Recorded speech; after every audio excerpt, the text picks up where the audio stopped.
सुनते हैं। आशीर्वाद देने आए हुए पूज्य संतगण, अन्य सभी महानुभाव और उत्तराखंड के मेरे भाई और बहनों, साथियों, 9 नवंबर का यह दिन एक लंबी तपस्या का फल है। आज का दिन हम सभी को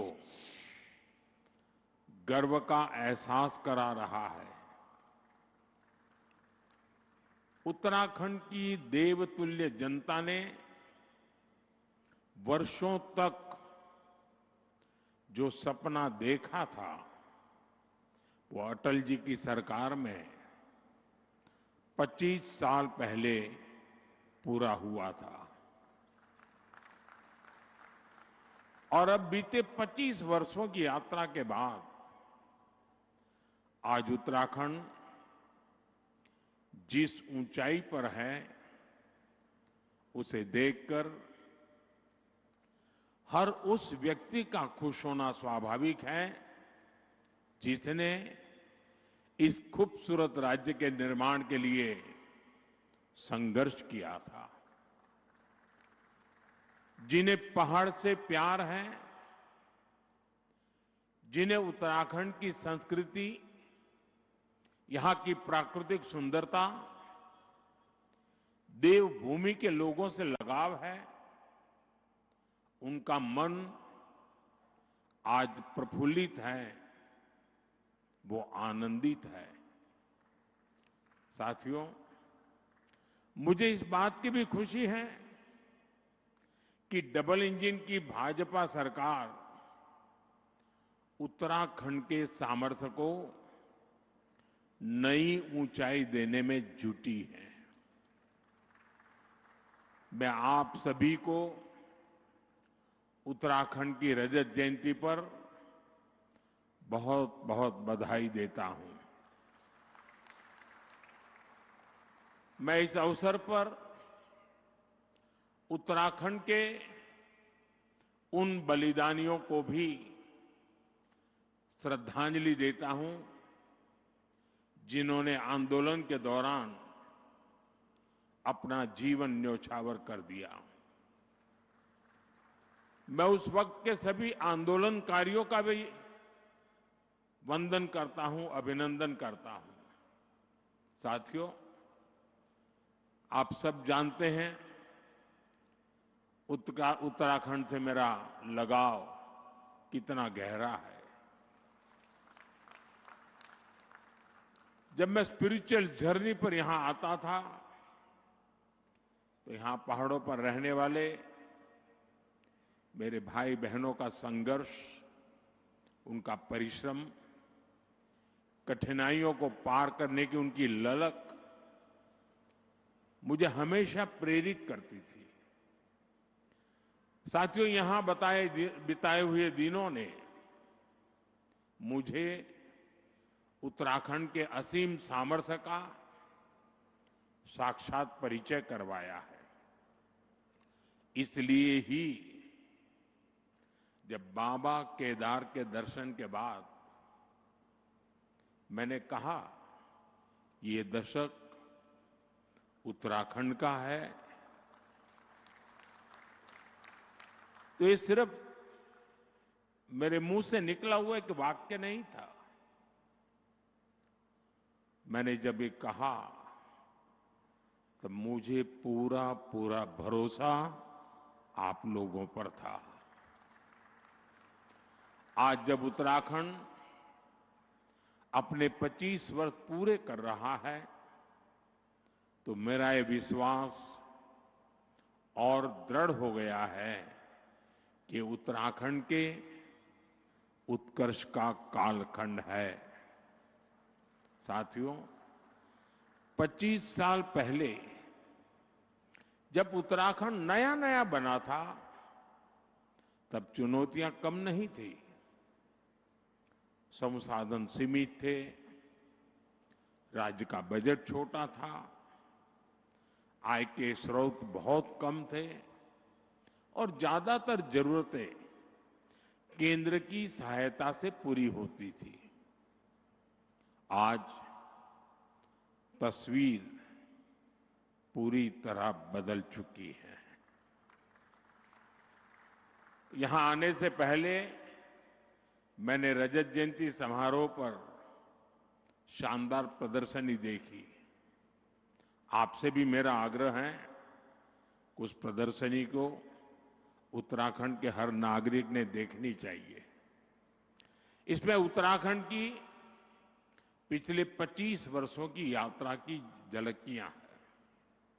infrastructure, education, industry, tourism, health, power और ग्रामीण विकास, ऐसे अनेक क्षेत्रों में सफलता की गाथाएं प्रेरित करने वाली है।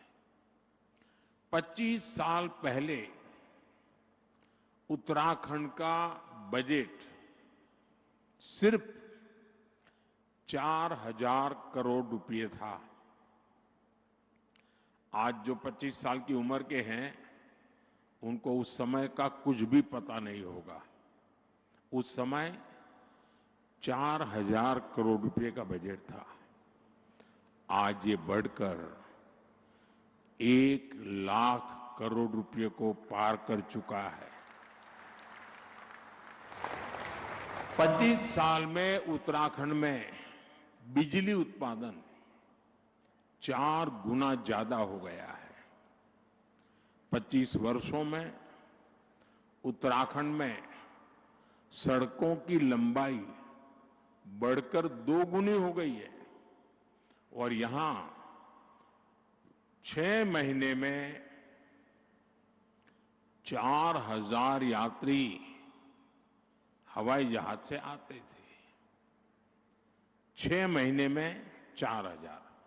आज एक दिन में 4,000 से ज्यादा यात्री हवाई जहाज से आते हैं। साथियों, इन 25 सालों में इंजीनियरिंग कॉलेजों की संख्या 10 गुना से ज्यादा बढ़ी है।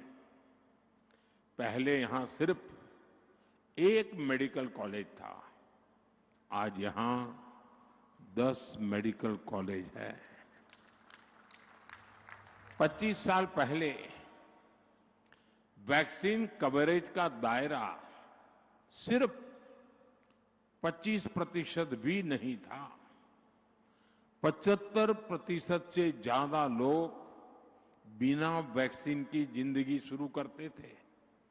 आज उत्तराखंड का करीब करीब हर गांव वैक्सीन कवरेज के दायरे में आ गया है।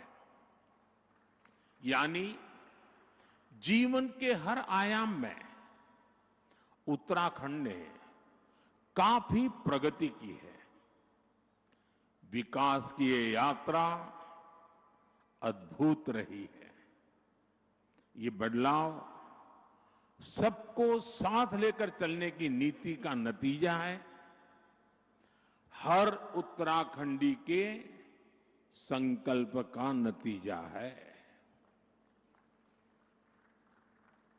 पहली पहाड़ों चढ़ाई विकासक बाढ़ के रोक दे छी, अब वही बटी नई बाट खुलन लागली। साथियों, मैंने कुछ देर पहले उत्तराखंड के युवाओं से, उद्यमियों से बात की। वे सभी उत्तराखंड की ग्रोथ को लेकर बहुत उत्साहित हैं। आज जो उत्तराखंड वासियों के उद्गार हैं, उनको अगर मैं गढ़वाली में कहूं तो शायद कोई गलती तो कर लूंगा, लेकिन 2047 में भारत थे विकसित देशों की लेन में ल्याण खुणी मेरो उत्तराखंड मेरी देवभूमि पूरी तरह से तैयार छिन। साथियों, उत्तराखंड की विकास यात्रा को गति देने के लिए आज भी यहां कई परियोजनाओं का उद्घाटन और शिलान्यास किया गया है। शिक्षा, स्वास्थ्य, पर्यटन और खेल से जुड़े ये प्रोजेक्ट्स यहां रोजगार के नए अवसर तैयार करेंगे। जमरानी और सौंग बांध परियोजनाएं देहरादून और हल्द्वानी शहर की पेयजल की समस्या को दूर करने में महत्वपूर्ण भूमिका निभाएगी। इन सभी स्कीम्स पर 8,000 करोड़ रुपए से ज्यादा खर्च किए जाएंगे। मैं उत्तराखंड वासियों को इन परियोजनाओं की बधाई देता हूं। साथियों, उत्तराखंड सरकार अब सेब और कीवी के किसानों को डिजिटल करेंसी में अनुदान देना शुरू कर रही है। इसमें आधुनिक टेक्नोलॉजी के माध्यम से आर्थिक मदद की पूरी ट्रैकिंग करना संभव हो रहा है। इसके लिए मैं राज्य सरकार, रिजर्व बैंक ऑफ इंडिया समेत सभी स्टेक होल्डर्स की भी प्रशंसा करता हूं। साथियों, देवभूमि उत्तराखंड भारत के आध्यात्मिक जीवन की धड़कन है। गंगोत्री, यमुनोत्री, केदारनाथ, बद्रीनाथ, जागेश्वर, आदि कैलाश, ऐसे अनगिनत तीर्थ हमारी आस्था के प्रतीक है। हर वर्ष लाखों श्रद्धालु इन पवित्र धामों की यात्रा पर आते हैं। उनकी यात्रा भक्ति का मार्ग खोलती है, साथ ही उत्तराखंड की अर्थव्यवस्था में नई ऊर्जा भरती है। साथियों, बेहतर कनेक्टिविटी का उत्तराखंड के विकास से गहरा नाता है। इसलिए आज राज्य में 2 लाख करोड़ रुपए से अधिक की परियोजनाओं पर काम चल रहा है। ऋषिकेश कर्णप्रयाग रेल परियोजना प्रगति पर है। दिल्ली देहरादून एक्सप्रेसवे अब लगभग तैयार है। गौरीकुंड, केदारनाथ और गोविंदघाट हेमकुंड साहब रोपवे का शिलान्यास हो चुका है। ये परियोजनाएं उत्तराखंड में विकास को नई गति दे रही हैं। साथियों, उत्तराखंड ने 25 वर्षों में विकास की एक लंबी यात्रा तय की है। अब सवाल ये है कि अगले 25 वर्षों में हम उत्तराखंड को किस ऊंचाई पर देखना चाहेंगे। आपने वो कहावत जरूर सुनी होगी, जहां चाह वहां राह। इसलिए जब हमें ये पता होगा कि हमारा लक्ष्य क्या है, तो वहां पहुंचने का रोड मैप भी उतनी ही तेजी से बनेगा। और अपने लक्ष्यों पर चर्चा के लिए 9 नवंबर से बेहतर दिन और क्या होगा। साथियों, उत्तराखंड का असली परिचय उसकी आध्यात्मिक शक्ति है। उत्तराखंड अगर ठान ले तो अगले कुछ ही वर्षों में खुद को spiritual capital of the world के रूप में स्थापित कर सकता है।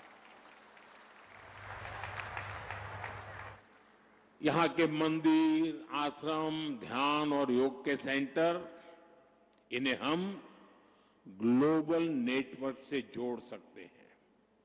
साथियों, देश विदेश से लोग यहां वेलनेस के लिए आते हैं। यहां की जड़ी बूटियां और आयुर्वेदिक औषधियों की मांग तेजी से बढ़ रही है। पिछले 25 वर्षों में एरोमेटिक प्लांट्स, आयुर्वेदिक जड़ी बूटियां, योग और वेलनेस टूरिज्म में उत्तराखंड ने शानदार प्रगति की है। अब समय है कि उत्तराखंड की हर विधानसभा क्षेत्र में योग केंद्र, आयुर्वेद केंद्र, नेचुरोपैथी संस्थान, होम स्टे, एक कंप्लीट पैकेज, वो दिशा में हम सोच सकते हैं। ये हमारे विदेशी टूरिस्ट को बहुत अपील करेगा। साथियों, आप जानते ही हैं कि भारत सरकार बॉर्डर पर वाइब्रेंट विलेज योजना पर कितना जोर दे रही है। मैं चाहता हूं कि उत्तराखंड का हर वाइब्रेंट विलेज खुद में एक छोटा पर्यटन केंद्र बने, वहां होम स्टे बने, स्थानीय भोजन और संस्कृति को बढ़ावा मिले। आप कल्पना करिए, जब बाहर से आने वाले पर्यटक एकदम घरेलू माहौल में डुबके चुड़कानी खाएंगे, रोट, अरसा, रस, भात खाएंगे, जंगोरे की खीर खाएंगे, तो उन्हें कितना आनंद आएगा। यही आनंद उन्हें दूसरी बार, तीसरी बार उत्तराखंड वापस लेकर आएगा। साथियों, अब हमें उत्तराखंड में छुपी हुई संभावनाओं के विस्तार पर फोकस करने की आवश्यकता है। यहां हरेला, फुलदेई, भिटौली जैसे त्योहारों का हिस्सा बनने के बाद पर्यटक उस अनुभव को हमेशा याद रखते हैं। यहां के मेले भी उतने ही जीवंत हैं। नंदा देवी का मेला, जौलजीबी मेला, बागेश्वर का उत्तरायणी मेला, देवी धुरा का मेला, श्रावणी मेला और बटर फेस्टिवल, इनमें उत्तराखंड की आत्मा बसती है। यहां के स्थानीय मेलों और पर्वों को वर्ल्ड मैप पर लाने के लिए वन डिस्ट्रिक्ट वन फेस्टिवल, अर्थात एक जिला एक मेला जैसा कोई अभियान चलाया जा सकता है। साथियों, उत्तराखंड के सभी पहाड़ी जिले फलों के उत्पादन में काफी पोटेंशियल रखते हैं। हमें पहाड़ी जिलों को हॉर्टिकल्चर सेंटर बनाने पर फोकस करना चाहिए। ब्लूबेरी, कीवी, हर्बल और मेडिसिनल प्लांट्स, ये भविष्य की खेती है। उत्तराखंड में फूड प्रोसेसिंग, हस्तशिल्प, ऑर्गेनिक प्रोडक्ट्स, इन सब के लिए एमएसएमईज को नए सिरे से सशक्त किए जाने की जरूरत है। साथियों, उत्तराखंड में 12 महीने पर्यटन की संभावनाएं हमेशा से रही है। अब यहां कनेक्टिविटी सुधर रही है और इसलिए मैंने सुझाव दिया था कि हमें 12 मासी टूरिज्म की ओर बढ़ना चाहिए। मुझे खुशी है कि उत्तराखंड विंटर टूरिज्म को नया आयाम दे रहा है। मुझे अभी जो जानकारियां मिली वो उत्साह बढ़ाने वाली है। सर्दियों में आने वाले पर्यटकों की संख्या में तेज बढ़ोतरी हुई है। पिथौरागढ़ में 14,000 फुट से अधिक ऊंचाई पर हाई एल्टीट्यूड मैराथन का आयोजन हुआ। आदि कैलाश परिक्रमा रन भी देश के लिए प्रेरणा बनी है। 3 वर्ष पहले आदि कैलाश यात्रा में 2,000 से भी कम श्रद्धालु आते थे। अब ये संख्या 30,000 से अधिक हो चुकी है। अभी कुछ दिन पूर्व ही केदारनाथ मंदिर के कपाट बंद हुए हैं। केदारनाथ धाम में इस बार करीब 17 लाख श्रद्धालु देव दर्शन के लिए आए हैं। तीर्थाटन, बारहमासी पर्यटन उत्तराखंड का वो सामर्थ्य है जो उसे निरंतर विकास की नई ऊंचाई पर ले जाएगा। इको टूरिज्म के लिए भी बहुत संभावना है, एडवेंचर टूरिज्म के लिए भी बहुत संभावना है। देश भर के नौजवानों के लिए यह आकर्षण का केंद्र बन सकता है। साथियों, उत्तराखंड अब फिल्म डेस्टिनेशन के रूप में भी उभर रहा है। राज्य की नई फिल्म नीति से शूटिंग करना और आसान हो गया है। वेडिंग डेस्टिनेशन के रूप में भी उत्तराखंड लोकप्रिय हो रहा है और मेरा तो अभियान चल रहा है वेड in India. Wade in India के लिए उत्तराखंड को अपने यहां उसी आलिशान स्तर की सुविधाएं विकसित करनी चाहिए और इसके लिए 5-7 बड़ी डेस्टिनेशन को तय करके उन्हें विकसित किया जा सकता है। साथियों, देश ने आत्मनिर्भर भारत का संकल्प लिया है। इसका रास्ता वोकल फॉर लोकल से तय होगा। उत्तराखंड इस विजन को हमेशा से जीता आया है। स्थानीय उत्पाद से लगाव, उनका उपयोग, उनको अपने जीवन का हिस्सा बना लेना, ये यहां की परंपरा का अभिन्न हिस्सा है। मुझे खुशी है कि उत्तराखंड सरकार ने वोकल फॉर लोकल अभियान को तेज गति दी है। इस अभियान के बाद उत्तराखंड के 15 कृषि उत्पादों को जीआई टैग मिला है। यहां के बेडू फल और बद्री गाय के घी को हाल के दिनों में जीआई टैग मिलना सचमुच में बहुत गौरव की बात है। बद्री गाय का घी पहाड़ के हर घर की शान है। अब बेडू पहाड़ के गांवों से निकलकर बाहर के बाजारों तक पहुंच रहा है। इससे बने उत्पादों पर अब जीआई टैग लगा होगा। वो उत्पाद जहां भी जाएगा अपने साथ उत्तराखंड की पहचान भी लेकर जाएगा। ऐसे ही जीआई टैग वाले प्रोडक्ट्स को हमें देश के घर घर पहुंचाना है। साथियों, मुझे खुशी है हाउस ऑफ हिमालयाज उत्तराखंड का ऐसा ब्रांड बन रहा है जो स्थानीय पहचान को एक मंच पर ला रहा है।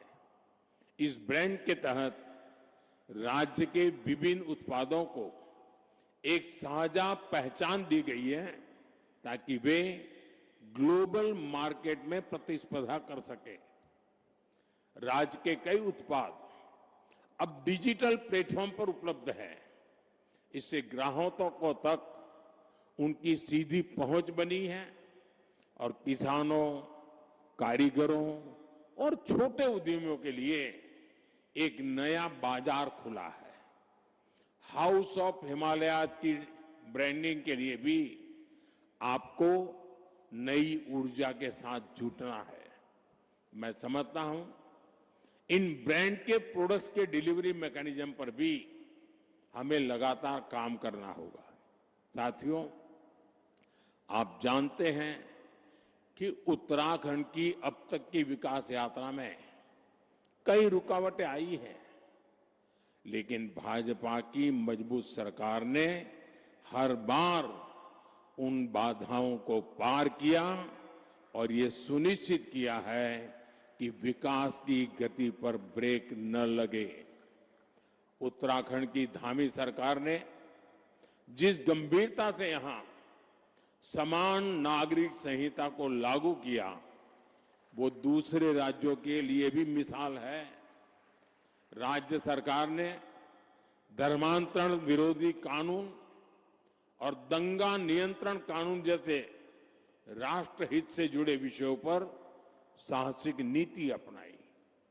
प्रदेश में तेजी से उभर रहे जमीन कब्जाने और डेमोग्राफी में बदलाव जैसे संवेदनशील मुद्दे पर भी भाजपा सरकार और